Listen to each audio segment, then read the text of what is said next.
Aktibong tumulong ang mga tauhan ng mga component city at municipal police stations ng Isabela Police Provincial Office sa repacking ng mga relief goods para sa mga pamilyang naapektuhan ng pananalasa ng Bagyong Uwan sa kani-kanilang mga nasasakupan nito lamang ika-11 ng Nobyembre taong kasalukuyan. Sa kanilang pagtulong, ipinakita ng mga pulis ang tunay na diwa ng serbisyong may malasakit at paglilingkod sa mamamayan na hindi lamang nakatuon sa pagpapanatili ng kapayapaan at kauysan kundi maging sa pagtugon sa pangangailangan ng komunidad sa oras ng sakuna. Ang nasabing aktibidad ay bahagi ng disaster response at recovery efforts ng Isabela PPO na layuning makapagatid ng agarang tulong sa mga kababayan na labis na naapektuhan ng kalamidad.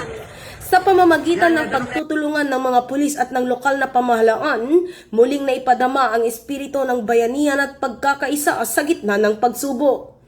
Kasunod nito ng pagpapakita ng kapulisan ng kabayanihan sa gitna ng unos kung saan sa bayan ng Reyna Mercedes, ang pwersa ng pulis, katuwang ang Disaster Assistance Response Team, Provincial Disaster Risk Reduction Management Office, mga opisyal ng barangay at mga voluntaryo ay matagumpay na nailigtas ang isang pamilyang natrap sa kanilang kubo sa barangay Binarasang, Reyna Mercedes, Isabela. Patunay ito na ang kapulisan ay katuwang ng bawat mamamayan sa pagtataguyod ng ligtas, maayos at maunlad na pamayanan lalo na sa panahon ng kalamidad.